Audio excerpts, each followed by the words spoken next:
You're listening to the Geriatric Mamas podcast with Jessica Raziri and Sonia Tapley. So, this week's episode is all about coping with the trauma of infertility after successfully having a baby. So this is something that I've kind of been, hearing about a lot recently. And there was an article that I came across. It's by the New York Times by Regina Townsend, who's the founder of the Broken Brown Egg Infertility Wellness and Community, or Infertility Website and Community. Sorry.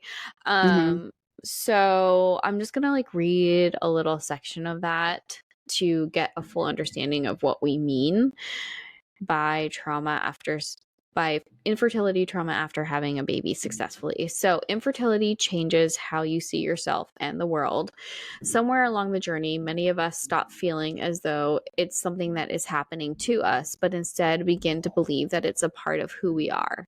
You become used to living in a constant state of fluctuating despair and hope, and this doesn't turn off when and if you get pregnant. It doesn't turn off when you hear or see the heartbeat. My son is 3. I'm still trying to turn it off. 6 months into motherhood, I felt as if I was in quicksand. I'd gotten through infertility, gotten past failed adoption, braced my way through IVF and a C-section. I should have felt invincible, but instead I was numb. I felt as if the other shoe would drop at any moment. I had to pay for the victory that was my son, didn't I? That was the routine of the roller coaster infertility had been for us. No success without swift defeat. I relate to this so much. Mm-hmm. I'm just sitting here nodding as you're reading that. Yeah, I feel like I'm constantly waiting for the other shoe to drop. As an example, actually, last week or whatever, I sent you the picture of, so I randomly found this little mole that popped up. It was this little freckle or little mole or something that popped up on Hayden's wrist. And I'm I don't remember seeing that. First, I thought it was like dirt or something, but it wouldn't wash off. And so I was I don't remember seeing this before. And so I sent it to Sonia and I was I don't know what this is. I'm kind of freaking out. And then I did that thing where I Googled, what does, skin cancer look like on babies? And it's just because my mind immediately goes to the absolute worst, right? Yeah. I'm okay, well, I have this healthy baby and he hasn't been sick once since being born. He hasn't had anything. And of course it's it's going to be this big thing. Why do I get to keep him? I don't get to keep him. Right. That's not how my story goes. It's not just a victory and it's a win. It's the roller coaster of the defeat. Like she was saying, it's the yay. And so it's I'm constantly waiting. It's not, I don't want to say I'm waiting for it, but I guess without meaning to, it's just where my mind goes, that it's something bad is going to happen, because that's been my story for 4 years. Right. Before him. Exactly. It doesn't go away. Yeah. No, I hear you. And for us, I guess, the 4 years of trying naturally and that hope of the possibility of being pregnant every month, and if your period is late by 14 hours or however many hours, and you're just taking pregnancy test after pregnancy test and just waiting for that line to show up. And I think just that hope and then that loss every month, even when you didn't actually have a positive, and then being able to go through the IVF process and then having an embryo. I lost it crying a few times while the embryo was frozen, sitting in a lab somewhere waiting to be transferred, because I just had that fear that it wouldn't implant, and I was mostly positive about the whole situation, knowing that ultimately she would implant, but you still have the strong chance that it won't. And I always say we never had a doubt that it would work, because we really didn't. But then I think a part of me, was just the reality is it might not work. And when that would strike me on a day when I was feeling extra emotional, I would just sit there and lose it for a few hours and try to pick myself back up. So, all of that. And then, and I know you have a lot to share about when you were pregnant and stuff, but the whole first trimester with Annabelle. I was losing it. Like, I remember we got the positive test and we were so excited and so happy, and we knew it was happening, and we knew everything was okay. I remember like 2 days after I went in for our first ultrasound and saw her heartbeat, I was told that my thyroid was slightly off, and I of course went down that same Google chain of what like, does this mean? all the possible things that could go wrong, and I was just like emotionally paralyzed, and I had to call out of work, and I called my midwives and I was basically like, look, I need another ultrasound. I need to know that her heartbeat is okay, and blah, blah, blah. So they fit me in that day, and I got to see her heartbeat again. And then I kind of felt better, and, you know, we were still taking the progesterone, so that made me feel better too. But I just was always checking for blood, always checking to see if I was bleeding. And, you know, thank God that never came. But, you know, I think my entire pregnancy had little things like that. And I would be like calling my midwives, you know, like, hello. Yeah. It was like we broke up, like, because it was, like when we got pregnant, you saw the positive sign, the positive line, and immediately like so excited. But then there's that like feeling in the pit of your stomach of like, but like, am I allowed to be excited? Like, I don't want to be let down again. And so it's like that constant fear. And then it's like, you know, called my fertility clinic, got blood work, the numbers were climbing. This is great. Maybe this is our moment.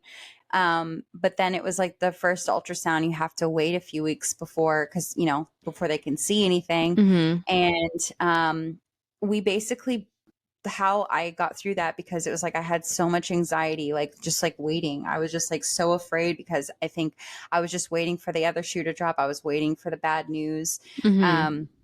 And so to get through it is we were creating like small little wins, like small little victories. And so like the first ultrasound appointment, it was like, you know, first we need the first ultrasound. Like, we need to know that this is okay. This is good. Because I was afraid, like, what if it's like, oh God, I'm going to say this ectopic. Yes. Ectopic. Yeah. Like, what if it's ectopic? Like, I was so afraid that could be a thing. And so we go to the ultrasound. I was so nervous all the way up, and then we left. It wasn't. It implanted perfectly. Everything looked great, and we were like, "Yay, that's a win!" And then it was like the next like victory we had to like work for. The next goal was like the heartbeat, and so we literally broke up every appointment as like small little wins, because to think of like the like, you know, it was February, and then to think about like, oh, we have to wait till October to see if this works out, you know, like, was just too much. So it's like I had to literally break it down, and it helped, because it was like it gave us the it gave us the green light to celebrate the small wins. You know, so it wasn't us being like, yay, we're pregnant. Like, yeah, we were. But we were celebrating small little wins along the way. And it's like, we're allowed to celebrate this win because this worked out. This was a good appointment. We're going to celebrate this win. But now we need to wait for the next one. And now we're allowed to celebrate this win. So it's like, psychologically, that's how we had to do it, because checking. And I was still checking. I was afraid to go to the bathroom. I would like hold my pee for so long, because I was afraid, because I would be convinced that, like, sorry for snoring pug in background. I was convinced that I was going to see red. And I was just like so afraid to go to the bathroom. And that doesn't really work well when you're pregnant. You have to go to the bathroom. You can't hold your pee. So no, I think once we got past like the 12-week mark, I think I ordered one of the baby Dopplers on Amazon. And that was nice. It was really good, because like her heartbeat was always really strong. So I mean, it might take me a few minutes to find it when she was like a tiny little blueberry in there or whatever, you know. But it was nice to have that, for sure. That was really helpful. Yeah, I highly recommend a baby Doppler for sure, and for anybody, but like especially people that had struggled before and then finally got pregnant, because that I listened to his heartbeat every single night. Like I had to, because it was just, and then it was like, like you said, when they're really tiny, it's kind of hard to find them. And then like when I wouldn't hear it, I'd be freaking out, and then Adam would try, and then we'd find him and we're like, okay, we're good. Yeah. So because to wait, like, you know, I got a lot of ultrasounds, more than most people. You did too, because we went through fertility clinics. But like when you just go through like a normal OB, you don't typically get as many, you know, in the beginning. Right. But you do when you're going through fertility. So even that wasn't enough for me. Like I still needed more. So just having that like at home as like a go-to, like anytime I would like convince myself that, you know, something was wrong or it wasn't, you know, whatever, I would just listen to that. And then I'd be like, oh, okay, yes, he's here. He's still here. We're good. Yeah. We're good. Yeah. And I remember too, because Mike and I wanted to do the whole like all natural thing. So I went through midwives for my pregnancy. And then, you know, obviously we gave birth in a hospital and all that. But I was like in this place where like most geriatric mamas don't go. It's like most of the time you're a lot younger. So I kind of had to advocate for myself a little bit. You're like whose grandmother is that? Just kidding. What is that lady walking down the hallway towards the exam room? I don't understand what's happening. Is this a nursing home? Yeah. Sorry. So they were my original like schedule for C-sections after fertility clinic. Like it was so scary. It was like basically, so I get done with the fertility clinic, basically having like 3 ultrasounds between like implantation and like being sent over to a normal, you know, doctor. I have my schedule and basically they just want me to go in like once to confirm that I'm pregnant because they don't know me.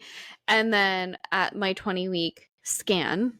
And then like once again at like, I think 36 weeks or something.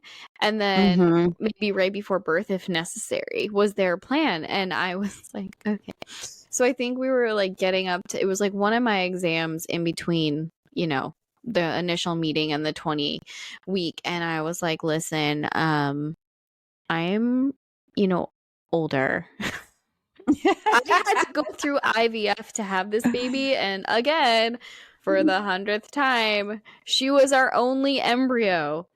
And so I don't have another embryo to just put up on in there. So could we please schedule another ultrasound? Because I need to make sure, you know, everything's okay between now and 20 weeks. And so she like, I hear her go out in the hallway and she's like, this lady is almost 40. My God. Why did they do that, first of all? I know, but she goes out to like the office desk and it's like right down the hallway. So she's like yelling. She's like, I have a patient who's like almost 40 and so, you know, she's an older mom and I really think we should get another ultrasound on the schedule for her. Can you please call ultrasound and get another one scheduled for her? I repeat, she's an older mom. Older mom. And at this point, we have a dinosaur giving birth. Basically, and I was just really happy at that time that there was no one else besides us and me in the building because it was just like this little awkward. No, I only ever saw, I think, maybe 2 or 3 people ever going in and out at the same time as me because most people just go to the OBGYN or, you know...